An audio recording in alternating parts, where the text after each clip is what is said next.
자, 그러면 보도록 합시다. 자, 오늘은 이제 여러분들 사회 1단원 아마 여기까지가 시험 범위 끝이지 않을까 싶기는 해요. 근데 아까 얘기했듯이 뭐 추가로 의문, 그러니까 품사 부분하고, 그죠? 그 다음에 뭐 형태소 부분 관련된 것도 내용이 나온다고 하니까 그 부분은 이제 의문이 끝나고 나서 선생님이 한번 수업을 해줄 거예요. 알겠죠? 그리고 근데 솔직한 말로 우리가 또 방학 때 다 했던 내용이고 하니까 여러분들 기억을 다시 한번 떠올리는 방편으로 한번 더 수업을 하도록 하겠습니다. 그리고 일단 이번 시간 수업은 여러분들 교과서를 중심으로 수업을 하긴 할 거예요. 하지만 그 과정에서 이제 여러분들 그 교재를 지금 보면 알겠지만 밑에 그 뭡니까? 품사란다. 문법에 대해서 필기할 수 있는 공간을 선생님이 많이 만들어 놨어요. 그래서 거기다가 여러분들이 각각의 이제 그 문법에 해당하는 규정이나 이런 것들을 다 필기를 해보면서 자꾸 머리에 집어넣는, 알겠습니까? 그런 과정을 우리가 한번 해보도록 합시다. 준비됐죠? 그렇죠? 자, 그럼 이제 여러분들 이제 사회 1단원, 그렇죠? 의문과 의문의 변동에 대해서 한번 살펴보도록 합시다. 알겠죠? 자, 봅시다. 먼저 의문의 개념과 종류를 한번 보도록 합시다. 자, 솜과 곰은 시옷과 기읍, 곰과 감은 오와 아의 차이로 뜻이 구별된다. 이렇게 바로 뭐다? 말의 뜻을 구별해주는 소리의 가장 작은 단위를 우리는 뭐라고 한다? 그렇죠. 음운이라고 한다는 거죠. 알겠습니까? 자, 그래서 우리말의 음운에는 자음과 모음이 있다. 자, 여기서 자음은 바로 뭐다? 공기가 방해를 받으며 나오는 소리를 자음이라고 한다는 거죠. 그렇죠? 그런데 이 자음은 바로 뭐다? 모음을 만나야 소리를 낼 수 있다는 것이 바로 자음의 특징이라는 겁니다. 알겠죠? 자, 그런 반면에 모음이라고 하는 것은 바로 뭐다? 공기가 장애를 받지 않고 나오는 소리고, 그리고 이 모음은 자음 없이 홀로 소리를 낼 수 있다라는 거죠. 알겠습니까? 자, 그럼 이제 이 내용을 우리가 한번 정리를 하면서 보도록 합시다. 알겠죠? 자, 일부러 선생님이 여기 빈칸들을 쭉 띄워놓은 겁니다. 이렇게 필기하라고. 알겠죠? 자, 보도록 합시다. 자, 먼저 그러면 우리는 의문에 대해서 한번 정리를 해보도록 합시다. 자, 의문이라고 하는 것은 바로 뭐다? 낱말의 뜻을 구별해주는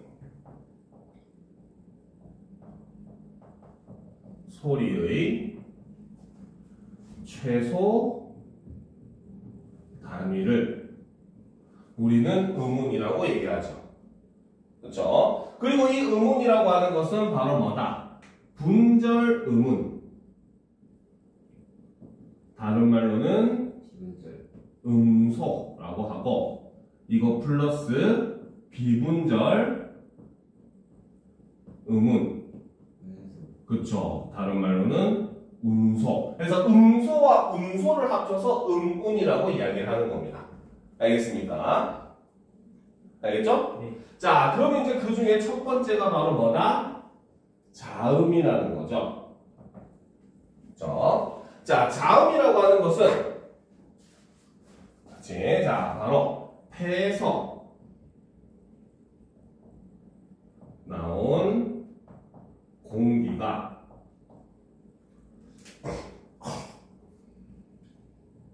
발음 기관의 장애를 받고 나는 소리를 우리는 자음이라고 이야기를 합니다. 알겠습니까? 자, 그래서 이 자음은 바로 뭐다? 반드시 모음과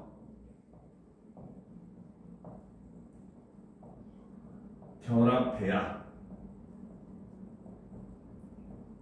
소리 날 수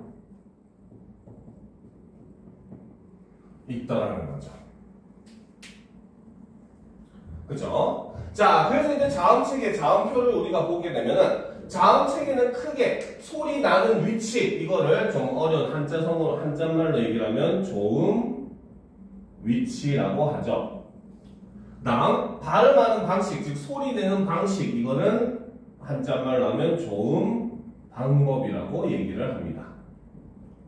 조자가 만들 조자의 음자가 소리 음자입니다. 그래서 소리를 내는 위치, 소리가 나는 방법이라고 보시면 돼요. 알겠죠? 자, 그래서 이제 소리 나는 위치에 따라서 나누면 입술 소리, 양수능. 그렇죠? 원래는 두 입술 소리에서 둘량자의 입술 순자를 쓰는 겁니다. 알겠죠? 그 다음, 잇몸 소리, 정확하게는 윗잇몸과 혀끝 소리라고 해서 치조음. 그 다음, 센 입천장과 혓바닥 소리에서 경구개음. 여린 입천장과 혀 뒷소리라고 해서 연구개음. 그 다음에 목청 소리라서 후음이라고 하죠. 그렇죠? 그 다음, 조음한 방법에 대해서 발음하는 방식에 따라서 나누면 파열음, 파찰음, 마찰음. 그렇죠? 비음, 유음으로 나눌 수가 있어요. 정확하게 얘네들. 자, 여기서부터 여기까지는 바로 뭐다? 안울림 소리에 해당하는 것들이고, 그 다음 비음과 유음은 울림 소리에 해당하는 것들이죠.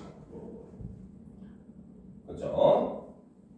자, 파열음은 말 그대로 뭐다? 성대가 막혀있다가 뻥 뚫리면서 공기가 탁 터지듯이 나는 소리를 우리는 파열음이라고 합니다. 알겠죠? 마찰음은 뭡니까? 구멍이 조금만 처음부터 열려있어가지고 몸이 공기가 그 구멍 사이를 빠르게 지나가면서 성대를 마찰하면서 나는 소리가 마찰음입니다. 그렇죠? 그 다음 파찰음은 바로 뭐다? 파열과 마찰의 성질을 동시에 가져서 처음에는 막혀있다가 구멍이 뚫리는데 조금만 뽕 하고 뚫리는 거죠. 그래서 구멍이 처음에 막혀있다가 뽕 뚫리니까 처음에는 탁 하고 터지면서 나면서도 구멍이 좁으니까 마찰이 동시에 일어나서 파찰음이라고 하는 겁니다. 그렇죠? 그 다음 비음은 바로 뭐다? 물론 공기가 입으로도 지나와요. 근데 입으로 지나가는데 동시에 뭡니까? 비강, 바로 코 쪽으로도 공기가 지나가면서 함께, 코와 함께 그 비강도, 그러니까 구강과 비강이 동시에 울려서 나는 소리가 비음입니다. 알겠죠? 그 다음에 유음은 혀 옆으로 이제 공기가 흘러가면서 나는 소리이기 때문에 흐름소리, 유음이라고 얘기를 하는 겁니다. 그렇죠? 그래서 이 표 같은 경우는 당연히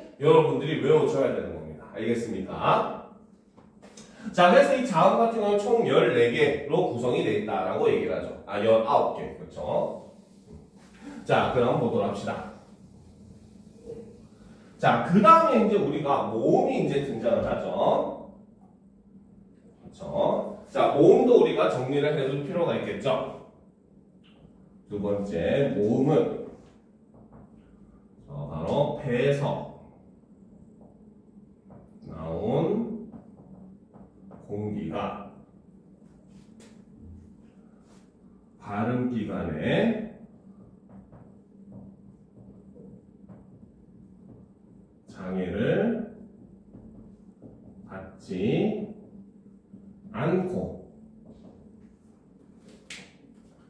나오는 소리를 우리는 모음이라고 합니다. 여기서 이 모음의 특징은 바로 뭐다? 자음 없이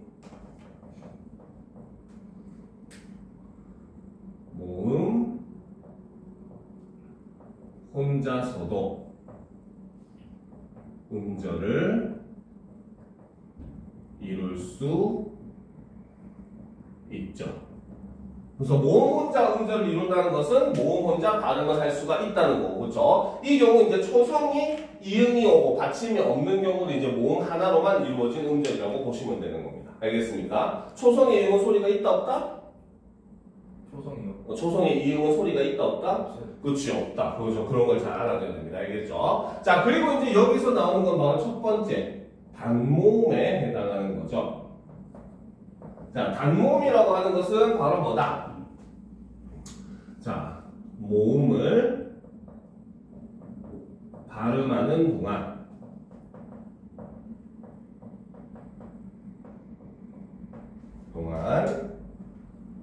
발음기관의 위치나 모양이 변하지 않는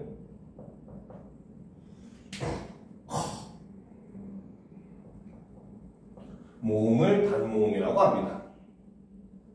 그렇죠? 지금 여기 제시된 이 모음 체계가 바로 단모음 체계를 얘기를 하는 겁니다. 알겠습니까?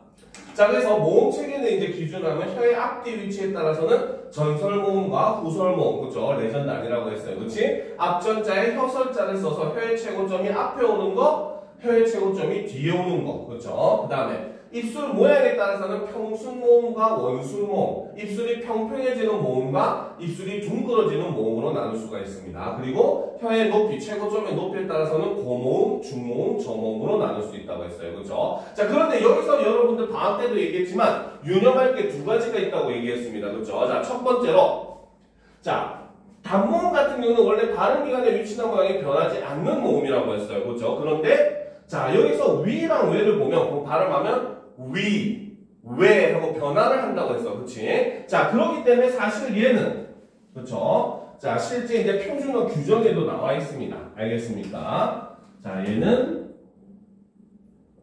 바로 뭐다? 단모음이지만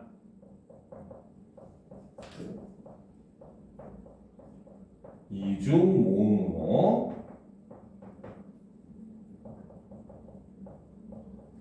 발음하는 것도 허용한다.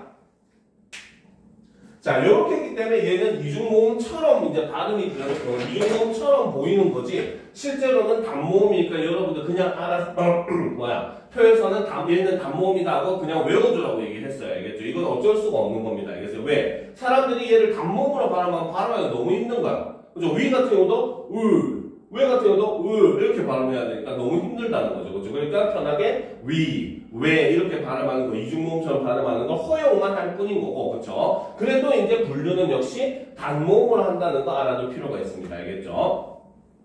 자, 그 다음 이제 보면은 우리가 어아를 기준으로 봤을 때 어아 점점 밑으로 내려올수록 입이 벌어지는 정도가 점점 어떻게 된다? 커진다는 거죠. 그렇죠? 그래서 고모음에서 저모음으로 갈수록 그쵸? 바로 뭐다? 자, 입이 벌어지는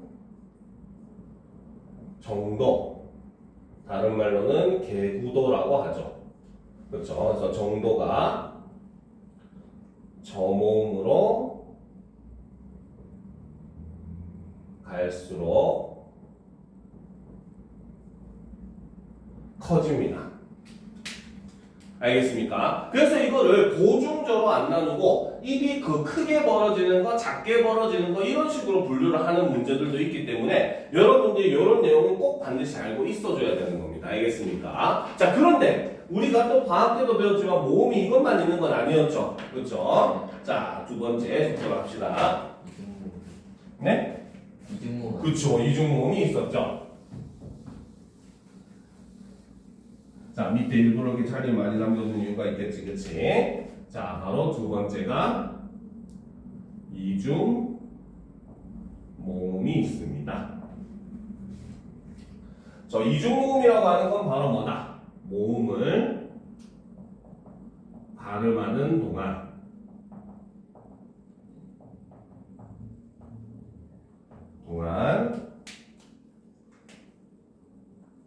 발음 기관의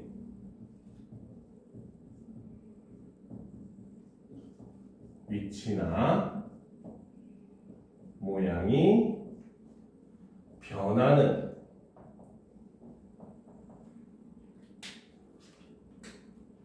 모음을 우리는 이중모음이라고 한다고 했었죠.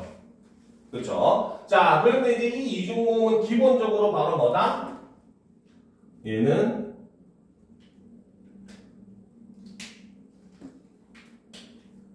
반모음 더하기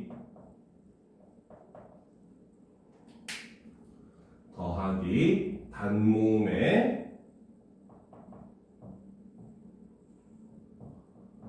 구조를 가집니다. 알겠죠? 자, 여기서 이제 우리가 알아둬야 될 게 반모음도 고등학교 과정에서 굉장히 중요하다고 얘기했어요. 그렇죠? 자, 반모음이라고 하는 것은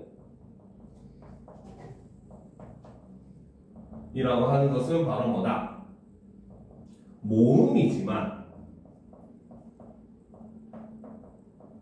단모음과 결합해야만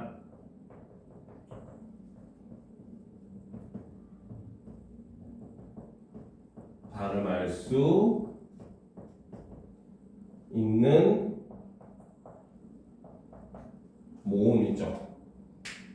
자, 그래서 이 단모음과 결합해야만 발음할 수 있다 라고 하는 거는 바로 자음과 반모음의 공통점이다 라고 볼 수 있죠. 그렇죠? 자, 그래서 우리 국어에서 이제 반모음이라고 하는 것은 E랑 그렇죠? W 두 개가 존재를 합니다. 알겠습니까? 자, E는 이제 뭡니까? 우리 한국식으로 표현하면은 우리 몸에 위에 체크 표시하면 이게 반모음 표시입니다. 알겠습니까? 그래서 E도 E에다가 체크 표시한다 하고, 그 다음에 W 같은 경우는 O로 발음되기도 하고 U로 발음되기도 하고, 그래서 O 위에다 체크 표시 혹은 U 위에다 체크 표시 이렇게 하는 게 반모음 표시입니다. 알겠습니까? 자, 그러면 이중모음 같은 경우는 이제 종류가 세 가지로 나눌 수가 있었어요. 첫 번째는 바로 이게 이중모음. 그렇죠. 자, 이게 이중모음은 바로 뭐다? 바로 반모음.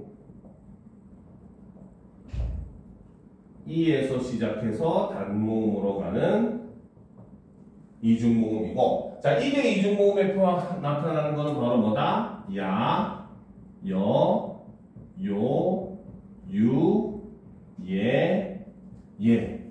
얘네들이 이게 이중모음이죠. 그죠? 네. 자, 그 다음 이제 두 번째가 바로 뭐다? W계 이중모음이죠. W계는 바로 반모음, W에서 시작해서 단모음으로 가는 이중모음이고, W계 이중모음에 해당하는 거는 와, 워, 왜 이렇게 네 가지가 있습니다. 그죠? 자, 그 다음 이제 세 번째가 바로 뭐다? 하향식 이게 이중모음이 있고, 얘는 단모음에서 단모음 이로 가는 형식이고, 이거에 해당하는 건 의 하나밖에 없다고 했어요.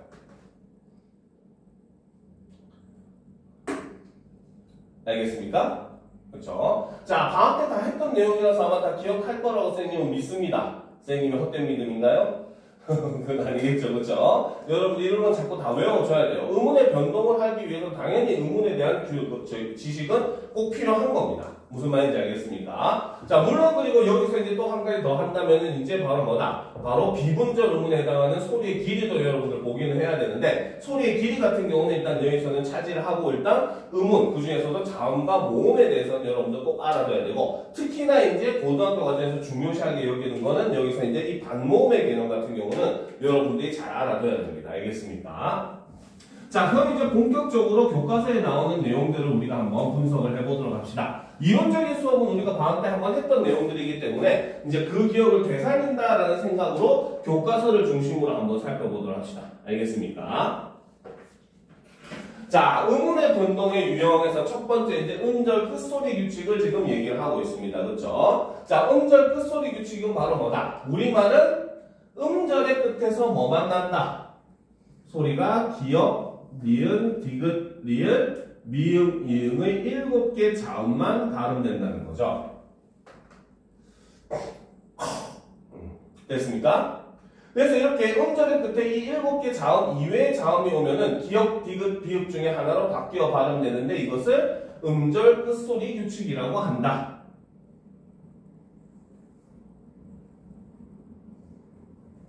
라는 겁니다. 알겠습니까? 자, 그러니까 우리가 박 할 때 박은 어떻게 발음이 된다? 그치, 바로 박. 이렇게 소리가 나죠. 그쵸? 부업은? 그쵸, 이렇게 소리가 납니다. 그쵸? 자, 빛은? 기억이라고 썼어요. 아, 소리. 기억이죠? 안 낚였어. 그렇죠? 자, 그 다음 빛 이렇게 나죠. 그렇죠? 그 다음 민낯 하면은 난 이렇게 되죠. 그렇죠? 그 다음에 밭은 바로 밭 이렇게 소리가 나죠. 그렇죠? 그 다음 숲은 숲 이렇게 나는 겁니다. 알겠습니까? 그런데 솔직히 여러분들 이 단원에서는 음절 끝소리 규칙이랑 자음문 단순화를 동시에 해놨어요. 자음문 단순화인데 이 두 개는 뭡니까? 그 구분하는 방식이 완전 다르죠. 음절 끝소리 규칙은 교체에 해당하고 자음문 단순화 같은 경우는 이제 고등학교 과정에서 탈락으로 우리가 분류를 하는 겁니다. 알겠죠? 자, 그러면 이제 여기다가 자, 음절 끝소리 규칙에 대한 그 뭡니까? 음운 이론을 한번 적어 놓도록 합시다. 준비됐죠? 그렇죠? 진짜 궁금한 거 있는데 네. 받침 소리가 네. 니은, 디귿, 니은, 비읍, 니은밖에 안 날 거면 네. 다른 받침은 왜 쓰는 거지? 어? 그냥 그거 7개만 쓰면 되는 거 아니에요? 아니죠. 그럴 수가 없습니다. 알겠습니까? 그 이유가 바로 뭐냐면은 이제 이것이 그 가장 핵심적인 요소는 우리가 과학 때 한번 배우잖아요. 바로 연음 때문입니다.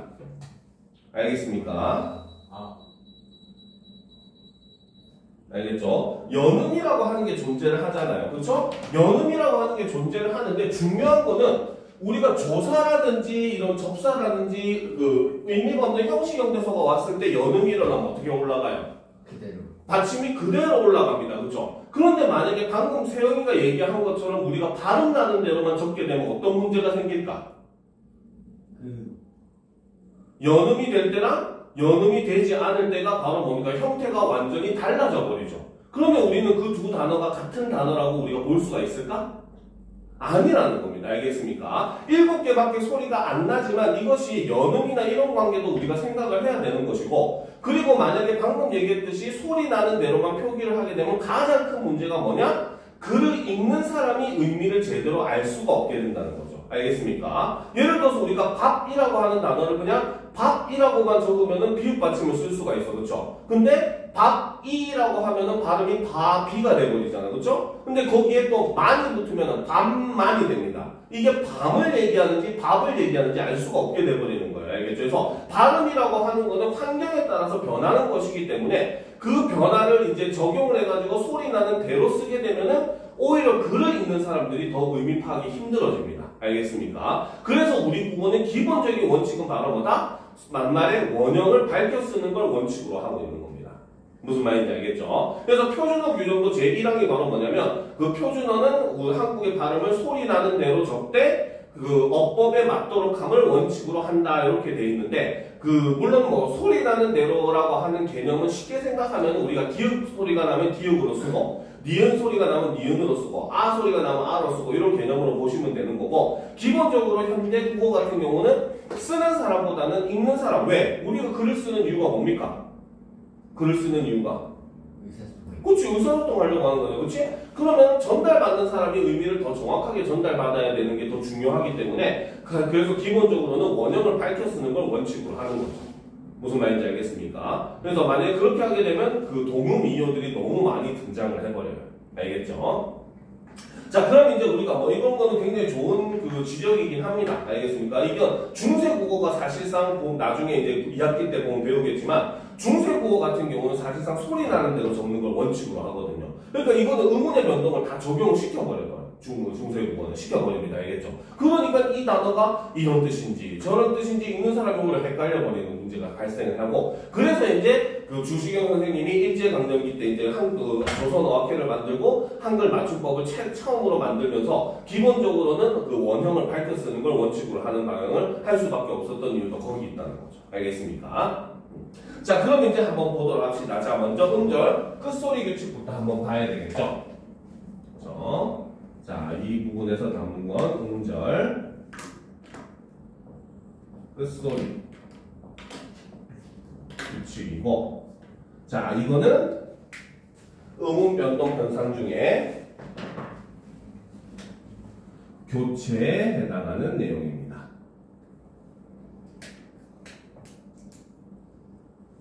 그렇죠? 자, 그래서 이 음절 끝소리 규칙에 관련된 표준어 규정을 보게 되면은, 자, 표준 발음법 제8항에 이런 내용이 있죠. 바로 받침 소리로는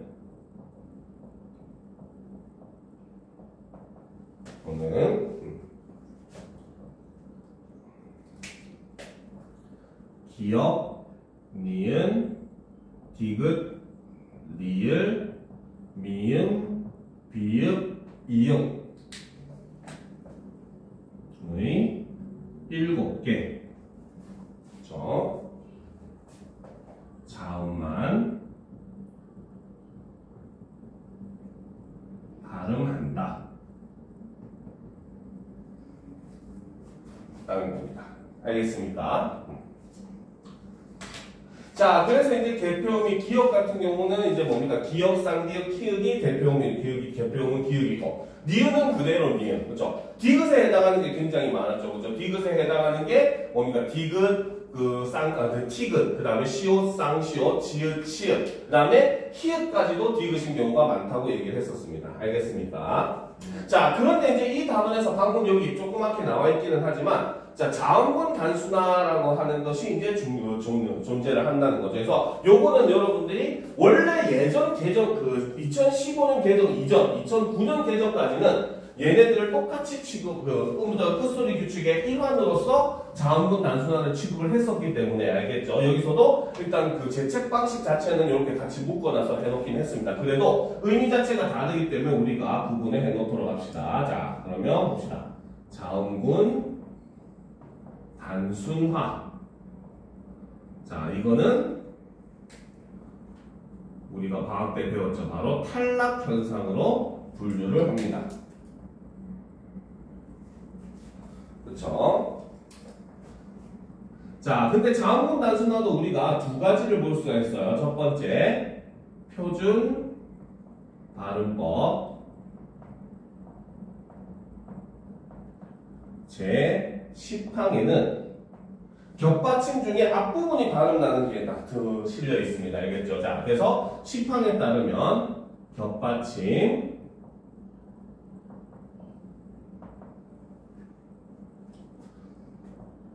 기역, 시읒 이런 기역, 시읒 그죠?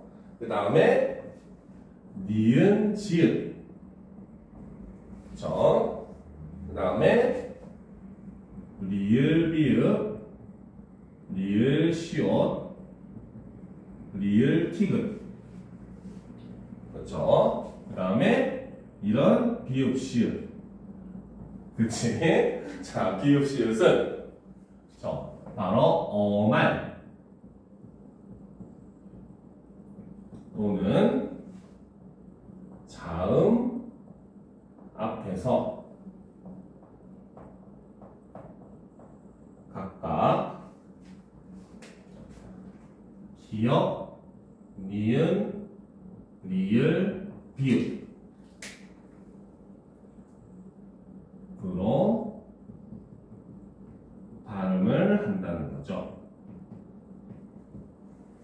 그러니까 격받침 중에 바로 뭐다? 뒤에 게 탈락한다라고 보시면 되는 겁니다. 알겠습니까?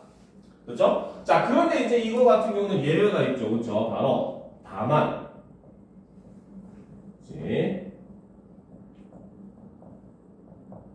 밥은 자음 앞에서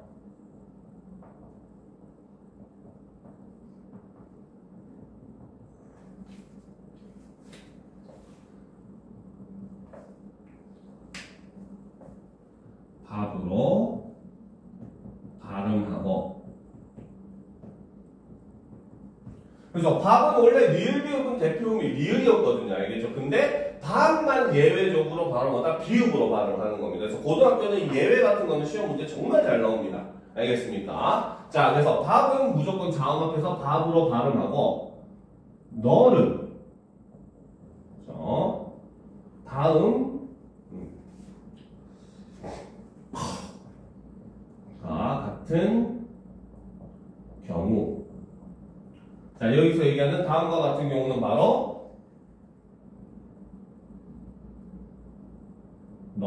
둥글다 같은 경우는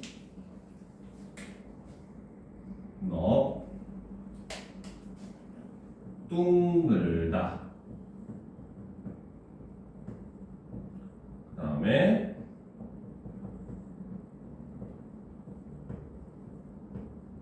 넙죽하다 같은 경우도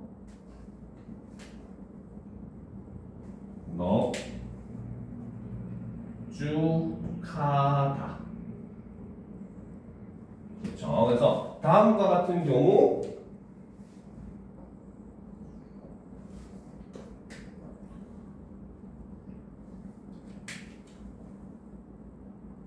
넙으로 발음을 한다는 거죠. 이해가 됩니까? 그래서 지금 그래서 첫 번째 항, 표준 발음법 제10항에서 제시된 거는 지금 기본적으로 겹받침 중에 앞에 게 발음되고 뒤에 게 탈락하는 경우라고 보시면 돼요. 알겠죠? 근데 예외적으로 밥은 무조건 밥, 뒤에 걸로 발음이 되고 비읍으로 발음이 되고 널은 원래는 널이 맞는데 그렇죠? 딱 두 경우만 넉으로 발음을 한다라는 거죠. 그렇죠? 자, 그 다음 이제 두 번째가 바로 표준 발음법 제11항. 자, 이번에는 뒤에 게 발음되는 경우입니다. 자, 표준 발음법 제11항.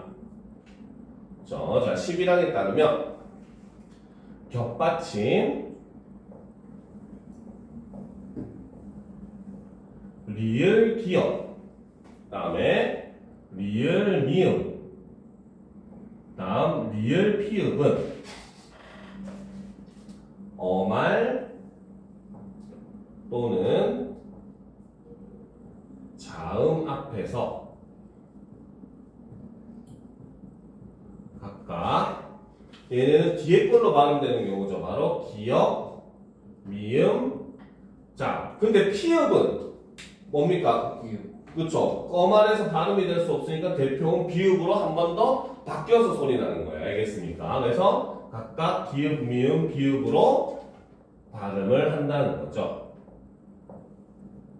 자, 근데 이 경우도 예외가 있습니다. 다만, 그렇죠?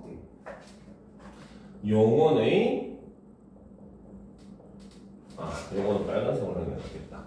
반드시 지켜야 되는 조건이니까 이게 안 지켜지면은 의미가 없죠. 그렇죠? 바로 용언의 어간 말음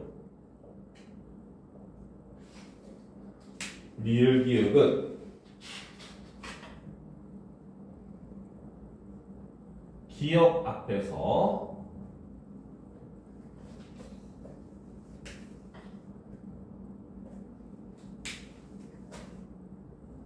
리을로 발음을 한다는 거죠.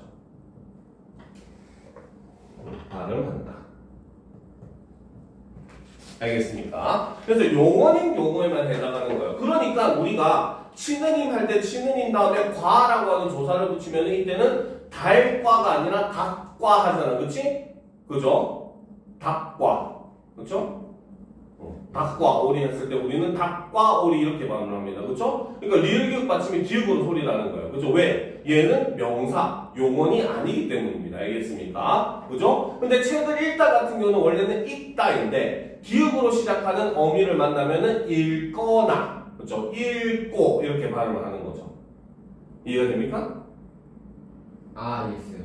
이해됐어요? 안 되는 것 같은데 분위기가 안 되면 바로바로 얘기를 하세요. 어떤 점이 안 되는지. 그래야 선생님이 한 번 더 자세하게 설명을 해주는 겁니다. 알겠습니까? 그래서 이해 안 되는 걸 바보같이 그냥 넘기는 게 더 바보 같은 일인 거고 여러분들 지금 공부를 배우러 온 거잖아요. 그렇죠? 이해 안 되면 자꾸 질문을 하세요. 알겠습니까? 그래서 질문을 하고 그거에 대해서 확실하게 알고 가는 게 더 중요한 겁니다. 알겠습니까? 그래서 이렇게 용언의 어간인 경우에 리을 기역만 예외로 되는 거고 일반적인 명사의 리을 기역은 전혀 아무런 관련이 없다라고 보시면 되고 그리고 여기서는 지금 바로 뭐다? 음절 끝소리 규칙과 자음군 단순화를 함께 묶어서 설명을 해놓긴 했지만 두 개를 분류하는 범주는 엄연히 다르다는 거. 음절 끝소리 규칙은 교체 현상에 해당하는 거고 자음군 단순화는 탈락에 해당한다는 거 여러분들이 꼭 유념을 하고 넘어가야 될 겁니다. 알겠죠? 자, 그러면 다음 페이지. 자, 비음하러 넘어갑시다. 그렇죠? 자, 여러분들 교과서 같은 경우는 이제 비음화가 조금 제대로 이제 뭡니까? 정의가 내려져 있기는 해요. 알겠죠? 자, 그러면 보도록 합시다. 비음화는 뭐냐? 비음이 아닌 음운이 비음의 영향을 받아서 비음, 니은, 미음, 이음으로 바뀌어 발음되는 현상을 우리는 뭐라고 한다? 비음화라고 한다는 거죠. 자, 그래서 받침 기역, 디귿, 비읍 뒤에 비음, 니은, 미음이 오면은 기역, 디귿, 비읍은 비음의 영향을 받아서 각각 비음인 이응, 니은, 미음으로 바뀌어 발음이 된다라는 겁니다. 그렇죠? 자, 그래서 국물 같은 경우는 발음이 어떻게 된다? 그렇죠. 바로 이 경우는 궁. 그렇죠? 물. 이렇게 발음이 된다. 그렇죠? 뒤에 오는 미음의 영향으로 앞에 있는 기역이 바로 뭡니까? 이응, 비음으로 바뀐 거잖아요. 그렇죠? 그래서 이 경우는 자, 우리가 방학 때 비음화를, 그러니까 유음화, 비음화, 자음동화를 좀 더 자세히 나눴었잖아요. 그렇죠? 그래서 이 경우는 바로 앞에 종성이 바뀌었기 때문에 역행동하고, 그렇죠? 그다음 바뀐 모습이 이응하고 미음으로서 완전히 같지가 않잖아요. 그렇죠? 그렇기 때문에 불완전동하고, 그 다음에 기역이 비음인 이응으로 바뀌었기 때문에 바로 뭐다? 비음화에 해당한다. 그렇죠? 자, 그래서 이렇게 우리가 나눠볼 수가 있다고 보는 겁니다. 그렇죠? 자, 그다음 먹는다 같은 경우는 발음을 하면 어떻게 된다? 먹는다. 그렇죠? 얘는 발음을 하면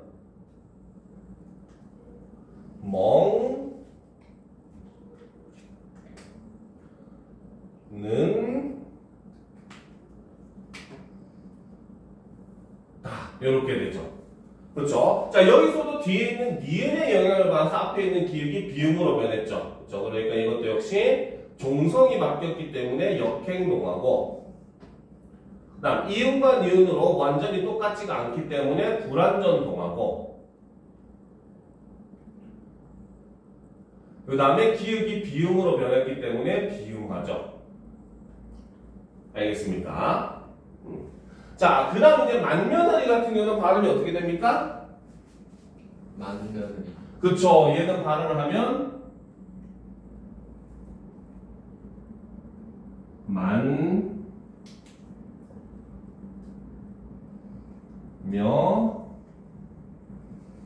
만며느리 이렇게 발음이 되죠. 그쵸. 자, 그러니까 이것도 역시 바로 뭐야? 미음의 영향을 받아서 앞에 있는 받침인 디귿이 니은으로 변했잖아. 그치? 그러니까 이 경우도 역시 바로 뭐다? 역행동하고 불완전동하고 다음 비음화에 해당한다 라고 볼 수 있다는 거죠. 그쵸? 자, 그럼 이제 세영아, 요거는 발음 어떻게 합니까? 믿는다. 그치. 얘는 발음을 하면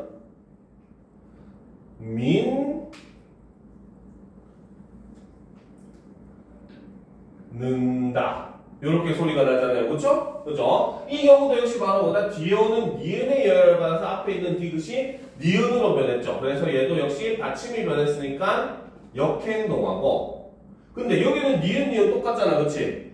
그렇죠? 그러면 이 경우는 완전동하고 역시 비음으로 변했기 때문에 비음하다. 이렇게 볼 수 있다는 거죠. 자, 그럼 얘는 어떻게 발음합니까? 다음은. 잠는다. 그쵸. 얘는 발음을 하면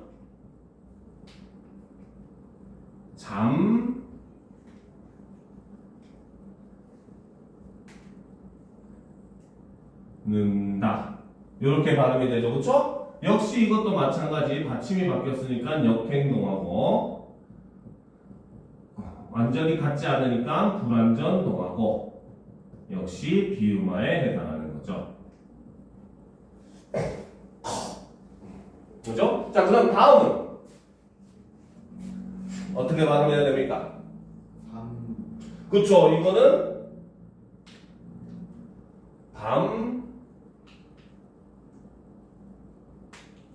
물 이렇게 소리가 나죠. 그쵸? 역시 받침이 바뀌었으니까 바로 뭐다? 역행동하고 얘는 미음으로 똑같으니까 완전동하고 그 다음에 역시 비읍이 비음인 미음으로 변했으니까 비음화에 해당한다라고 볼 수 있다는 겁니다.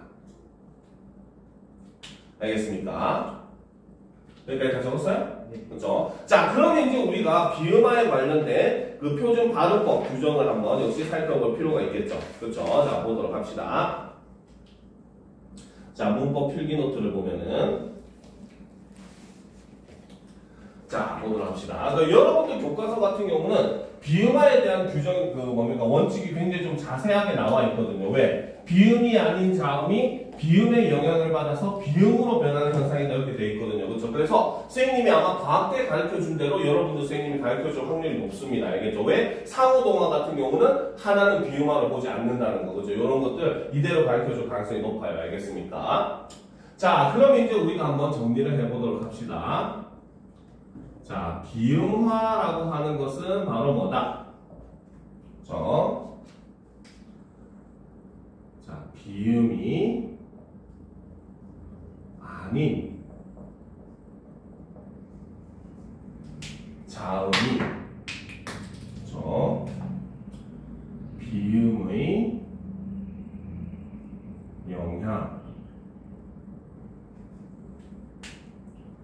영향을 받아서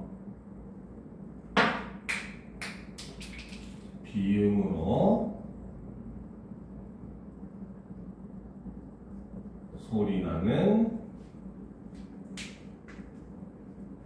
현상을 우리는 비음하다라고 볼 수 있다는 거죠. 됐습니까? 그렇죠? 자, 그러면 이제 비음화 규정을 한번 살펴보도록 합시다. 자, 첫 번째. 자, 표준 발음법 제18항. 자, 첫 번째. 표준 발음법 제18항. 여러분들 그 학교 내신 시험도 전부 다 이 표준 발음법으로 나올 가능성이 굉장히 높습니다. 알겠습니까? 그러니까 표준 발음법, 무슨 법이네 어렵게 생각하지 말고 결국은 배운 내용이니까 알겠죠? 너무 두려워하지 말고 내용을 찬찬히 살펴보면 돼요. 알겠습니까? 자, 표준 발음법 제18항에 따르면 자, 받침,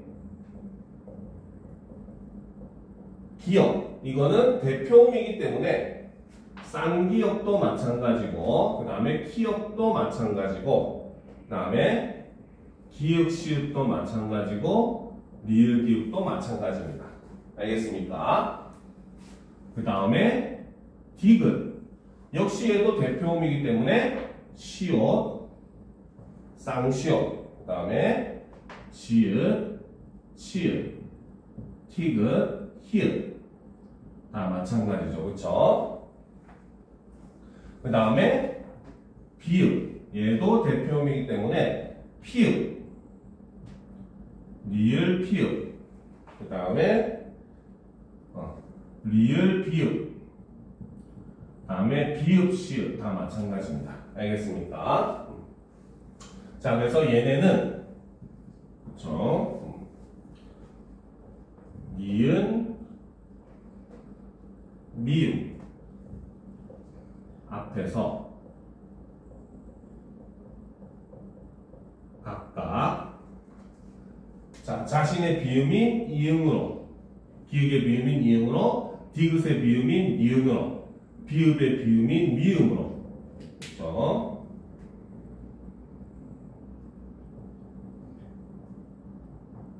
발음을 한다는 거죠.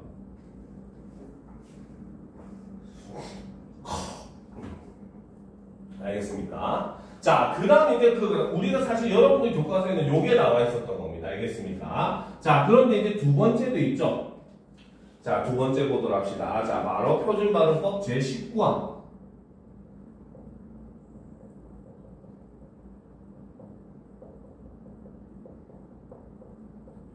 제19항에 따르게 되면은, 그쵸? 자, 바로 받침, 미음, 이음 뒤에, 그쵸?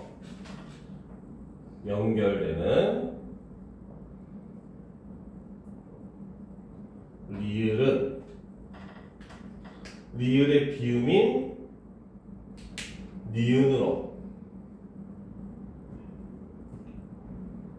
발음을 한다는 거죠. 그죠? 그래서 리을이 비음이 아닌 자음인 리을이 그치? 비음인 니은 이응의 영향을 받아서 비음인 니은으로 변한 겁니다. 그죠? 자, 그 다음 이제 중요한 게 바로 세 번째죠. 바로 표준 발음법 제19항. 그치? 자, 19항 붙임에 해당하는 겁니다. 알겠습니까? 자, 표준 발음법 제19항 붙임에 해당하는 부분이죠. 붙임이라고 하는 거는 일종의 어떤 규칙 밑에 있는 조그만 부규칙 같은 개념으로 보시면 됩니다. 알겠습니까? 그래서 붙임에 따르면 바로 뭐다?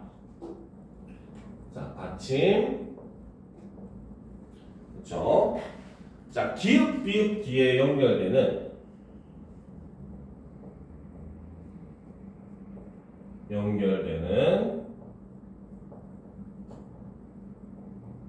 리을도 뭘로?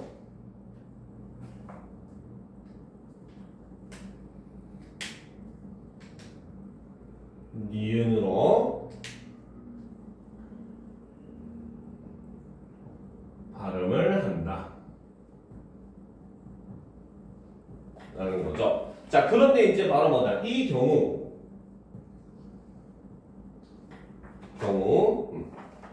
다시 그렇지.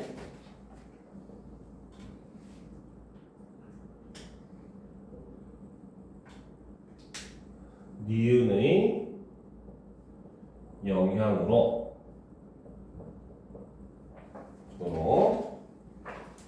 받침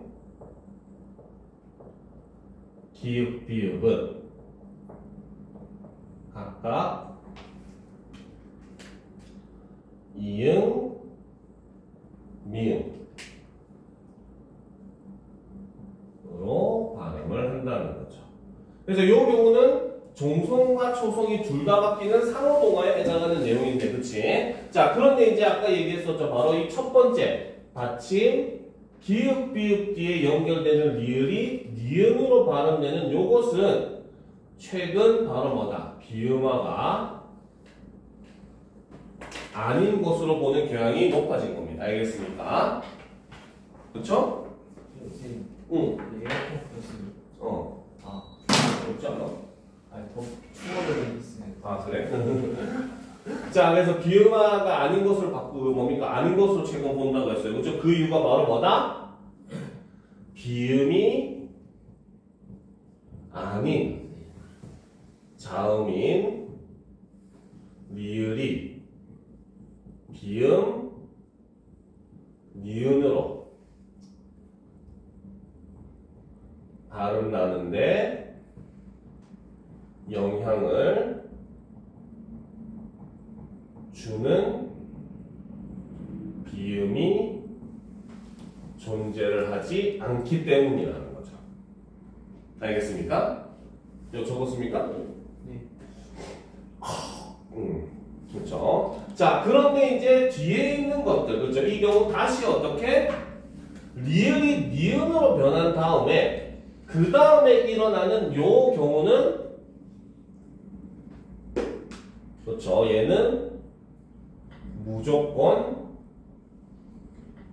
비음화가 맞다라고 볼 수밖에 없다는 거죠. 이거는 비음화의 규칙을 모두 다 지키고 있기 때문인 겁니다. 알겠습니까? 그래서 비음이 아닌 자음인 기읍 비읍이 비음인 니은의 영향을 받아서 각각 비음인 이음과 미음으로 변해서 발음 나는 것이기 때문에, 그죠? 이 경우는 바로 뭐다? 무조건 비음화로 보는 겁니다. 그래서 이 상호동화 같은 경우에 앞에 거는 비음화가 아니고 뒤에 것만 비음화로 보는 게 최근에 이제 나타나고 있는 경향 중에 하나인데, 요거 같은 경우는 일단 지금까지 선생님 경험으로 봤을 때는 한 60% 학교 정도에서는 그 뭡니까? 인정을 하는 부분입니다. 그래서 학생들 실제로 이렇게 가르쳐요. 알겠죠? 그런데 이거는 좀 그렇지 않게 옛날대로 가르치는 학교 비율도 상당히 좀 높은 편이긴 합니다. 그래서 실제로 이제 학교들의 모습을 가만히 보게 되면은 조금 선생님들이 약간 깨어 있어가지고 아이들한테 좀 많은 자료를 이용해서 가르쳐주는 선생님들 같은 경우는 요 변화된 것을 적용을 많이 하고, 그렇지 않고 이제 그냥 교과서 위주로 가르치는 선생님들 같은 경우는 그냥 이제 그 뭡니까 뭐 예전처럼 그대로 이것도 둘 다 비움하다 이렇게 어쨌든 비움으로 소리 나니까 둘 다 비움하다라고 가르치는 빈도수가 좀 많았어요. 알겠죠? 그래서 요건 이제 선생님에 따라 다르긴 하지만 여러분들 교과서 자체에서 비움화에 대한 그런 정의 자체가 비음이 아닌 자음이 비음의 영향을 받아서 비음으로 소리 난다라고 엄연하게 구분을 해놨기 때문에 아마 여러분들 학교에서는 이대로 가르쳐줄 확률이 굉장히 높을 겁니다. 알겠습니까? 자, 그럼 이제 그 다음 페이지 유마로 넘어가기 전에 잠깐 10분 쉬었다가 그러면 이어서 가도록 합시다. 알겠습니까? 알겠죠?